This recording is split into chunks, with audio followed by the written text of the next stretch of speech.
Hello, and welcome to Eating Smart, Being Active. Today's lesson is lesson number 3, Plan, Shop, and Save. Today we will be talking about how to plan your meals, how to make a shopping list, how to compare prices and use coupons, and how to read your nutrition facts label. The beginning of our lesson starts with, here we have our different categories of foods that we might keep at home. We have here fruits and vegetables, which may be fresh or frozen. We have our canned foods, staple foods such as flour, sugar, beans, rice, depending on what your household uses more often. We have our non-food items that may come into play as well. We have bread, cereal, rice, and pasta, meat, fish, poultry, frozen foods, milk, yogurt, and cheese, and other dairy. I want to explain a little bit about why it is important to plan your meals and how you can save a little bit of money and time by planning ahead of time, whether it be 3 days in advance, 1 week, or planning for the whole month. Everybody plans differently. What we want to do is have a little bit of a plan for our budget and our food items that we will be needing for this planning. Here it tells us why plan meals. It helps save time because we will already have everything that we need on hand for the meals we will be preparing for the amount of days that you planned for. It saves money because we are less likely to run to the store last minute or the day of our planning for our meal. And in that case, we won't be buying anything extra that maybe we don't need at that moment. So in this case, it's saving us money and time. One more thing, we're less likely to run out of food before the end of the month. A lot of times we have a budget set for just our food items or our groceries. So this is something we want to stretch as far as we can, whether it be money, food stamps, or any other source of income for our food. We want to make sure that we help it to stretch out as long as we can. When we are planning, we also are more likely to plan healthy snacks and vegetables. In planning, we want to make sure that we take into consideration our My Plate. We want to make sure that we include our fruits and vegetables, our grains and our protein and our dairy, but also thinking about the portion sizes that we need for each of these groups. One more important thing that we need to do is make sure that we ask our families what they would like to eat during these days. What are some of their favorite meals? What are some of their favorite snacks? If you can keep a list of these things in your kitchen or somewhere handy, this would be a lot helpful so that when you are making your list for your meals that you will be planning and your snacks that you will be planning, you already have an idea what your family likes, and that way you know that you are cooking meals they are going to be eating. When you are trying something different and new, you want to make sure to involve your family and let them know or ask questions. What would you like to taste new? Make sure that you involve them so that they aren't so surprised when tasting something new, and it won't be something that maybe they might leave and not eat or enjoy. We want to make sure that when planning, you want to save as much money as possible. So using your grocery flyers or coupons that may be on hand that have come in the mail or that you may get through email, these also help out a lot when making your grocery list. When making your list, you want to, I'll go into more detail on making a list in a little bit, but you want to go through your grocery store flyers, see what's on sale in your area, at the stores that you shop at more frequently. You want to make sure that if you have any apps that you use, that you are also going through those to see if you have any coupons. A lot of stores have rewards cards or rewards programs where you put in your phone number And these are the things that you also want to make sure to take advantage of when shopping. Now, when making a list, you want to make sure that you are writing down everything that you need for the days that you planned for, and this is including your meals and snacks. Write down all the ingredients, but one of the very most important things that you need to do is go through your pantry at home first, your refrigerator, your freezer, and that way, if you already have any of these ingredients or food items or non-food items, you can cross them off of your list and know that this is something that you don't need to buy at the moment. Anything else on your list that is not crossed off, I recommend that you write down the price if you found it in your specials or in your coupon book or anything that might be at a special price. You write down the price for that food item or that item, whatever it may be, and also how much of the item you will be needing. That way, you make sure not to overshop or undershop, and you will have enough of what you need for your meals that you have planned. So remember, going through our pantry or refrigerator or our freezer first helps us not to overshop and waste food at home that we may already have that can go to waste if we don't remember that it's there. Always rotate everything that's in your refrigerator and your pantry as well to make sure that the oldest dates are at the front and so that you use these items first. The next thing I want to go over is unit pricing. One of the things that we want to do when we are shopping is comparing prices, of course.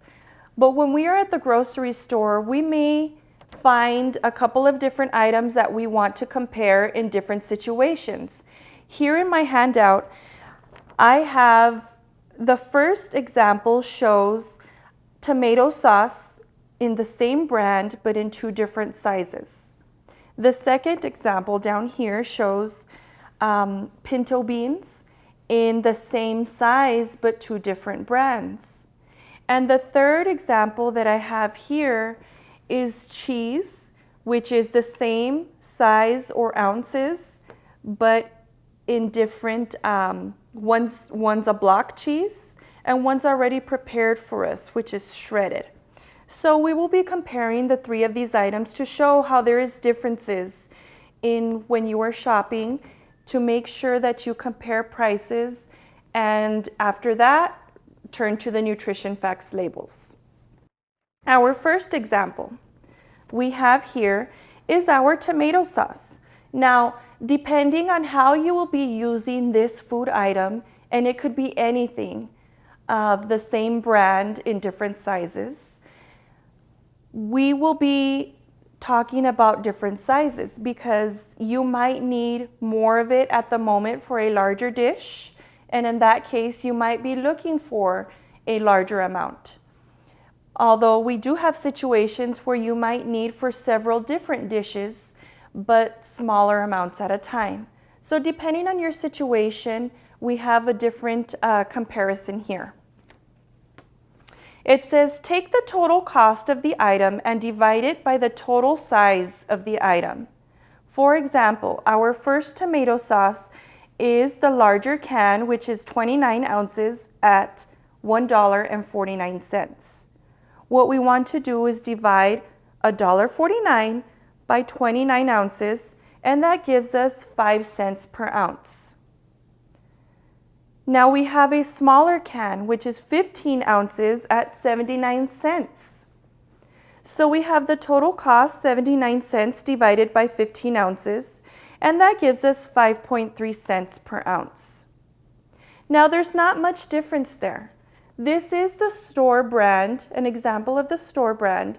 So it just depends on how you will be using this tomato sauce, for example, and it will be up to you to decide whether it would be better to buy the larger can or several smaller cans. On to our second example here. we have the pinto beans. We have the store brand and the national brand. Now the store brand is 15 ounces. Both cans are 15 ounces. Our store brand is 69 cents. So 69 cents divided by 15 ounces gives us 4.6 cents per ounce. Then we have our national brand, which is at 89 cents. So 89 cents divided by 15 ounces gives us 5.9 cents per ounce. There's more of a difference there. In this case, we know which one for sure is cheaper. It comes out to be the store brand. So in this situation, we would want to compare our nutrition facts label to make sure that the one that costs less doesn't give us more of something that we don't want to be consuming, for example, sodium. In our third example, we have our cheese. So both examples of cheese are 16 ounces. One is block cheese and one is shredded cheese. Now the block cheese, we have $3.49 divided by 16 ounces gives us 21.8 cents. And that's per ounce. For our shredded cheese, we have $4.99 divided by 16 ounces gives us 31.2 cents per ounce. So we have a 10-cent per ounce difference here, just because the cheese is already shredded for us. Now I want you all to remember that anything that is already prepared for us, most of the time is going to cost more. There will be times where you can find these items on sale, such as bagged salad or salad that's already prepared for us, chopped vegetables, and in this case, shredded cheese. There may be times when you can find the shredded cheese for the same price as the block cheese, but in this situation, it is 10 cents per ounce more. So we want to make sure that if we have the time at home to shred the cheese ourselves, we're going to be saving some money here. The next thing that I want to go into detail on is our nutrition facts label. So our nutrition facts label will help us in comparing products as well, because not only do we want to compare price, but we want to compare products to make sure that we are getting the nutrients that we need and keeping low the nutrients that we don't need very much of. So here we have an example of bran cereal with raisins, and it gives us at the very beginning our serving size and servings per container, right under where it says nutrition facts. So in this case, it tells us that in this box of cereal, we have 10 servings per container. So 10 servings per box of 1 cup. In this case, that's telling us that in this box of cereal, we have about 10 cups of cereal. Next, we go to our calories. It's telling us here that we have 190 calories in every 1 cup of cereal. So everything that it says here in our nutrition facts label is per serving, which is the 1 cup. In our yellow-orange shade here, it shows us which nutrients we need to limit. This ends up being our total fat, saturated fat, trans fat, cholesterol, and sodium. These we want to make sure are low, and in a little bit I will show you the easy way to figure that out. They are considered nutrients still because our bodies need them, just in lower amounts than other nutrients. In the green section here, we need to be getting enough of the nutrients that are marked in green, for example, dietary fiber, vitamin D, calcium, iron, and potassium. These 5 nutrients we need to make sure that we get 100% of each day. Now, when I talk about percent, this is our percent daily value. So this is what helps us figure out if something is high or low. In the blue here, it helps explain that to us. 20% daily value or more per serving is high. 5% daily value or less per serving is low. So in the case of the nutrients that we need to limit, these are the ones that we want as close to 5% as possible, or 0, so that they are low. We have our total fat at 2%, our cholesterol at 0%, and our sodium at 15%, which is closer to 20 than to 5. So in this case, we may want to compare this brand of cereal to another brand of cereal to see if the other cereal brand may have lower sodium. In our nutrients that we need to get enough of, we have our dietary fiber at 28%. That's over 20, that makes it high, which is good. We have our vitamin D at 10%, calcium at 2%, iron at 25%, which is high and that is good. Potassium at 8%.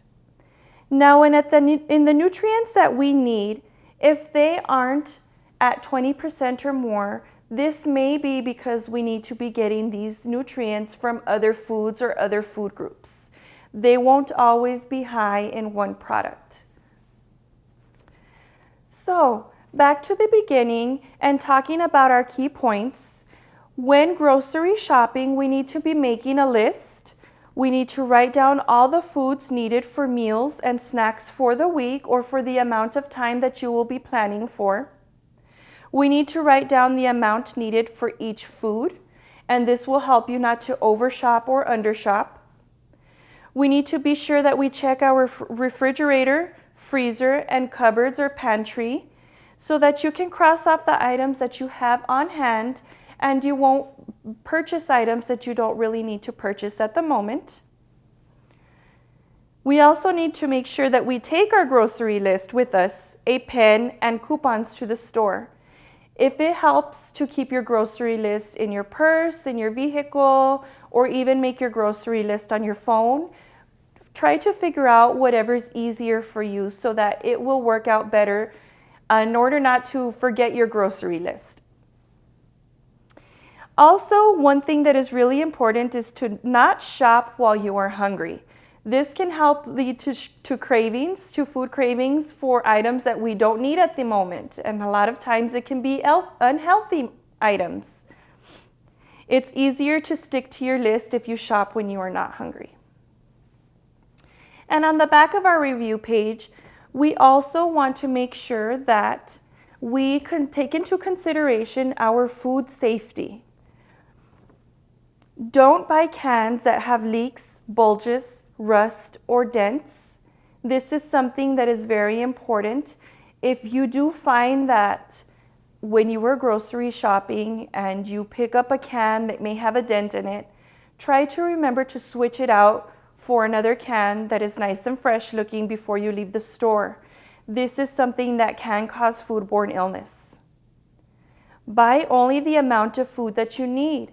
This way you aren't wasting food or overspending. Put refrigerated or frozen foods away first. When we know we are going to be shopping for our groceries, make sure that you come straight home, put your foods away that need to be refrigerated, any meats or poultry or dairy products, or frozen. A lot of times we buy bigger packages of foods so that we can separate into smaller packages and just use what we are needed to use for that meal, and then the rest can be frozen for another time. Cook meat, poultry, and fish within 2 days of purchasing or being in the refrigerator, and after that we need to freeze these products. Don't store food or drinks in glazed pottery made outside of the U.S. These are items that can contain lead.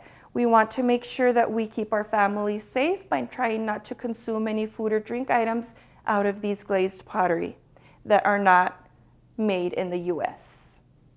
On the back of our handout, we do have our goals for this week. The very first one says, one thing I will do this week to plan meals and snacks is, I want you to think about how you would like to begin your planning process and what you will do this week to practice that planning. One thing I will do this week when I shop for food is, so when shopping, what's one change that you would like to make to practice shopping for food? And one thing I will do to save money on groceries this week is, and this could be using coupons, the store flyers or ads, your apps on your phone, digital rewards programs. So there are many options, and we want to make sure that you are working on your goals for the week. Our incentive for today's class, Plan, Shop, and Save, will be our shopping list. Next is a healthy food recipe that goes with our lesson.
I hope you enjoyed our food recipe. Now for some exercise. Here is our warm-up. Today I'm going to be showing you the steps for warm-up and how to do them.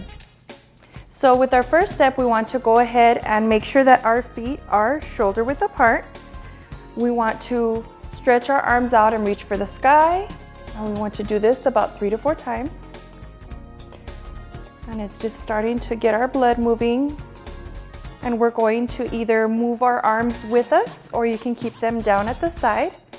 1, 2, 3, 4. So you can put your hands on your hips, and we're going to be stepping from side to side. 1, 2, 3, 4. Then back at the center. 1, 2, 3, 4. So we're going to be moving the same arm that you move with your leg. Okay, so we'll start on the right side. 1, 2, 3, 4.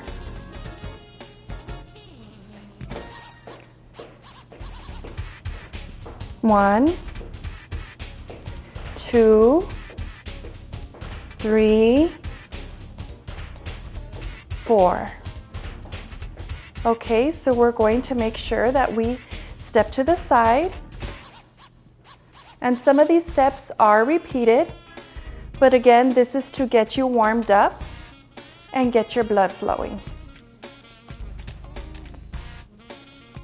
Now it's time to get up and get moving. Let's do our exercise for this week's lesson. Our exercise for this lesson is the V step. We want to make sure that our feet are shoulder width apart, and we're going to be using our arms and our legs with this exercise. First, we want to start by going forward.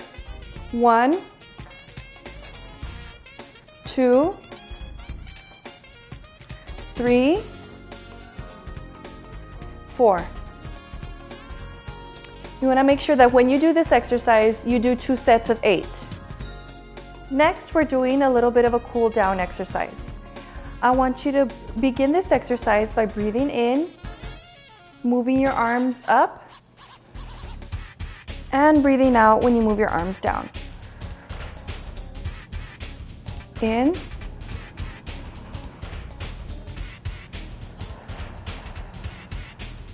And out. One more time.